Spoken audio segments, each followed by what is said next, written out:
नरेंद्र मोदी तक पहुंच जाए, वो भी दिल्ली में ही बैठे हैं।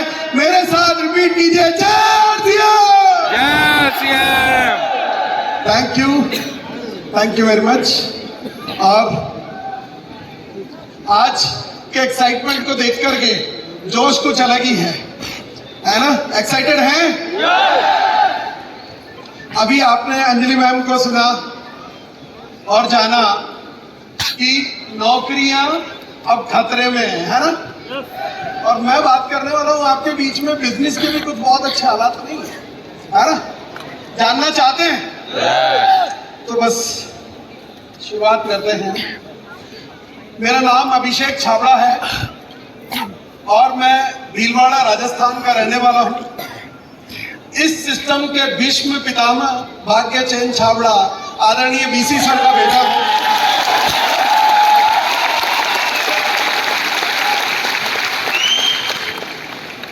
और इस सिस्टम के रचयिता आदरणीय टीसी सर और मास्टर ऑफ द सिस्टम कहे जाने वाले आदरणीय केसी सर, इस बिजनेस के पहले डायमंड, उनका मैं भतीजा हूं।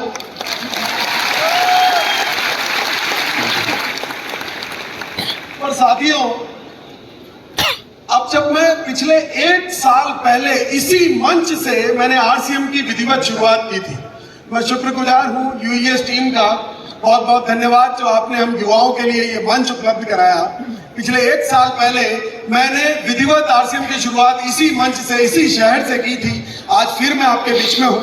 और पिछले 1 साल में जब मैं पूरे हिंदुस्तान में जाता हूं तो मुझसे लोग एक ही सवाल करते हैं कि 22 साल तक आपने इस सिस्टम को ना क्यों कहा, है ना?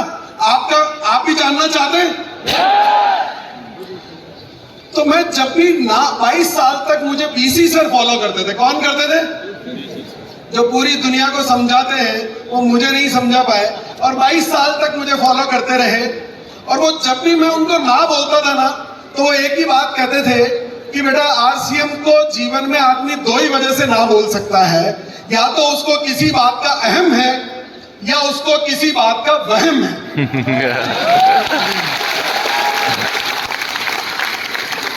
और वहम तो मुझे नहीं था, हाँ अहम जरूर था। एक अहंकार था कि मैं तो पहले से ही बहुत अच्छा बिजनेस कर रहा हूं, बहुत पैसा कमा रहा हूं, और जब पैसा कमा ही रहा हूं तो फिर आरसीएम करने की क्या जरूरत है? जिंदगी में पैसा कमाना ही इंपॉर्टेंट होता है, ये सोच मेरी थी। क्या आप भी ऐसा ही सोचते हैं? नो। यस। ये बस इसी एक गलती की वजह से 22 साल इस सिस्टम से दूर रहा।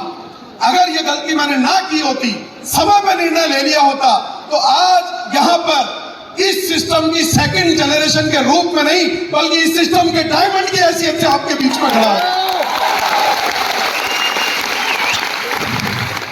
साथियों, हम जब बिजनेस करते हैं तो हम कुछ सपने बनाते हैं। क्यों करते हैं बिजनेस? इतनी मेहनत करते हैं, इतना इन्वेस्टमेंट करते हैं ताकि हम अपने सपनों की जिंदगी को जी सकें। और उन्हीं सपनों को हासिल करने के लिए मैंने भी बिजनेस करना स्टार्ट किया, बहुत सारी मेहनत की, बहुत सारा इन्वेस्टमेंट किया कि मैं अपनी ड्रीम लाइफ जी सकूं। बचपन से मेरा एक सपना था कि मैं वर्ल्ड टूर पर जाऊं। कहां पर जाऊं? वर्ल्ड टूर पर, है ना? क्यों 1-2 देश घूमने? मुझे पूरी दुनिया घूमनी है। चाहते हैं आप भी पूरी दुनिया घूमना? तो इसी सपने के साथ मैंने मेहनत करना स्टार्ट किया, इन्वेस्टमेंट किया, काम किया, और जब ठीक ठाक पैसा कमा लिया तो एक दिन अपने ट्रेवल एजेंट मित्र को मैंने फोन लगाया कि यार मैं वर्ल्ड टूर पे जाना चाहता हूं। तो उसने कहा सर ठीक है, हो जाएगा, इसके लिए 50 लाख रुपए लगेंगे। मैंने कहा हो जाएगा। फिर उसने कहा कि सर कुछ वीजा लगेंगे। मैंने कहा ये भी हो जाएगा। उसने कहा सर समय लगेगा 1.5 साल का। मैंने कहा ये कभी नहीं हो पाएगा, ये कभी नहीं हो पाएगा, है ना? क्योंकि अगर 1.5 साल के लिए मैं बाहर चला जाता तो मेरी फैक्ट्री के तो ताले लग जाते ना, लगते कि नहीं? अब 1.5 साल का समय कहां से लाऊं? पैसा तो बहुत कमा चुका था उस बिजनेस में, पर समय नहीं था दोस्तों। समय कहां से लाऊं? फिर जब मैंने आरसीएम को देखा तो मेरे जैसी ड्रीम जिंदगी तो आदरणीय राजाराम सर जी रहे थे।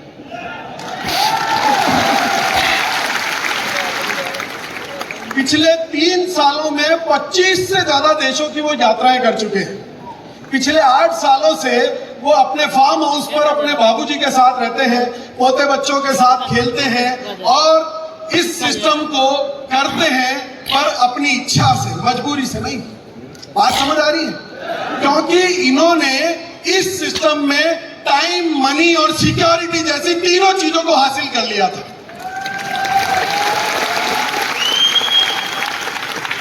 अगर समय पे मैंने निर्णय लिया होता तो ये टाइम, मनी और सिक्योरिटी मैं जी रहा होता और आज वर्ल्ड टूर का सपना अपना पूरा कर चुका होता। हम काम करते हैं ड्रीम इनकम के लिए, है ना? हम सोचते हैं कि 5 फिगर, 6 फिगर, 7 फिगर जो भी आपका ड्रीम है, वो इनकम के लिए हम बिजनेस करते हैं। मैंने भी वो बिजनेस किया और अपनी ड्रीम इनकम को हासिल भी कर लिया।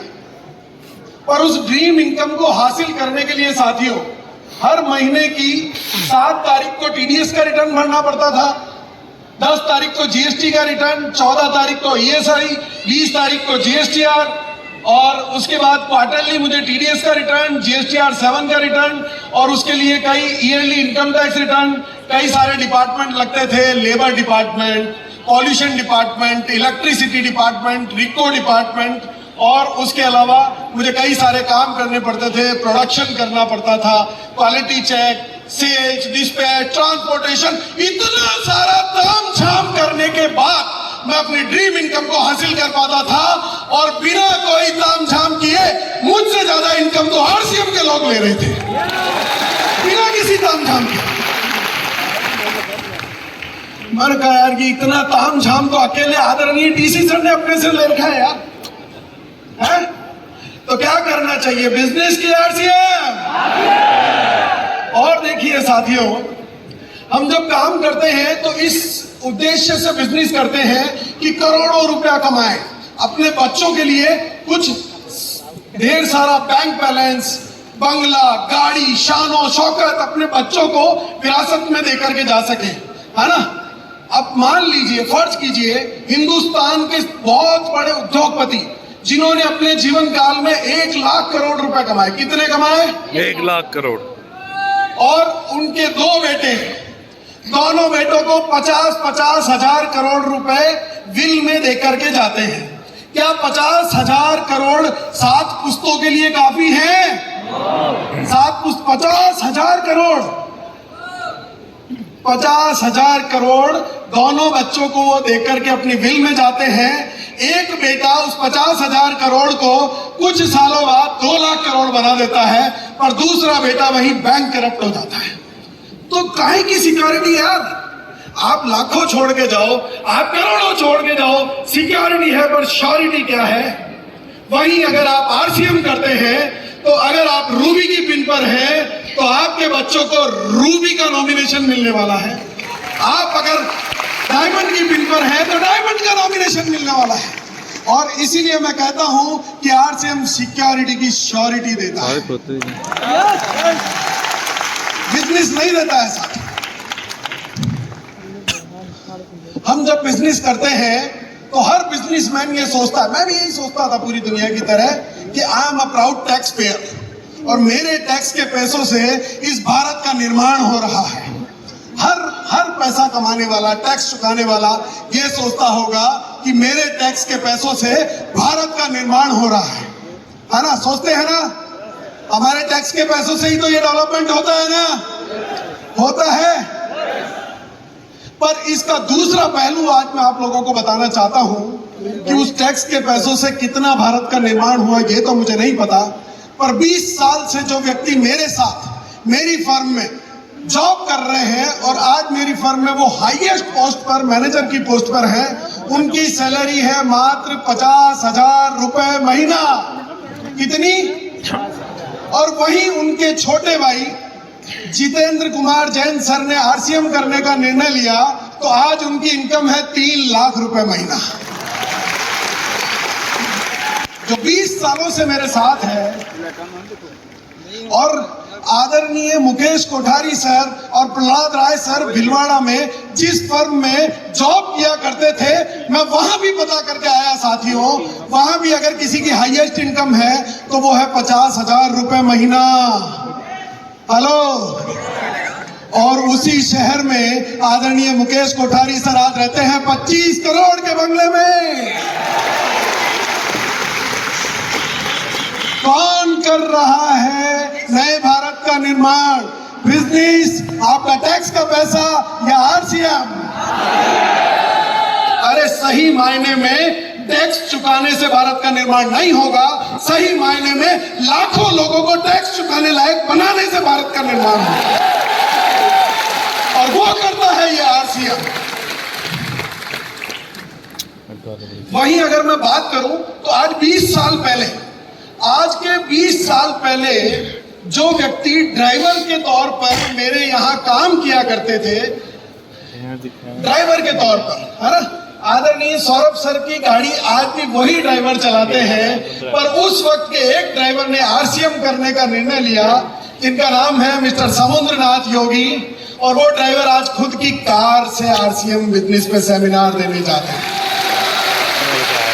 आज 2 लाख रुपए प्रतिमाह जैसी शानदार इनकम कमाते हैं, और उस ड्राइवर की सैलरी है 15,000 रुपए। तो बताइए कौन कर रहा है नेशन को एम्पावर? कौन कर रहा है नए भारत का निर्माण? हम बात करते हैं ग्रोथ की। जब भी आप बिजनेस में मैं एक्सपांशन जब भी करना चाहता था, मैं चाहता था अपने व्यापार को और आगे बढ़ाऊं, मैं चाहता था अपने व्यापार को और आगे लेकर के जाऊं, पर जब भी मैं आगे जाने की सोचता था तो उसके लिए बहुत सारे इन्वेस्टमेंट की जरूरत होती थी। तो इन्वेस्टर्स को ढूंढना पड़ता था, लोन लेना पड़ता था, कुछ मॉर्गेज करना पड़ता था, तब अपने व्यापार को मैं आगे बढ़ा सकता था।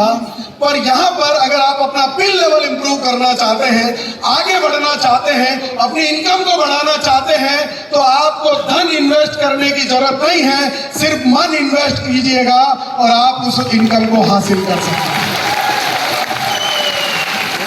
आरसीएम में आगे बढ़ने के लिए धन इन्वेस्ट करने की नहीं, सिर्फ मन इन्वेस्ट करने की जरूरत होती है साथियों। और अगर मैं बात करूं कि आज हमारी फर्स्ट जनरेशन ने आरसीएम को इस मुकाम तक पहुंचाया है, और अब ये बागडोर युवा साथियों के हाथ में है, और ये वो युवा साथी हैं जिनकी आंखों में सपने हैं, सीने में जोश है, बाजुओं में शक्ति है और पैरों में फुर्ती है, और ये लेकर के जाएंगे अब आरसीएम को नए मुकाम पर। थैंक यू दोस्तों, जय आरसीएम। जय आरसीएम।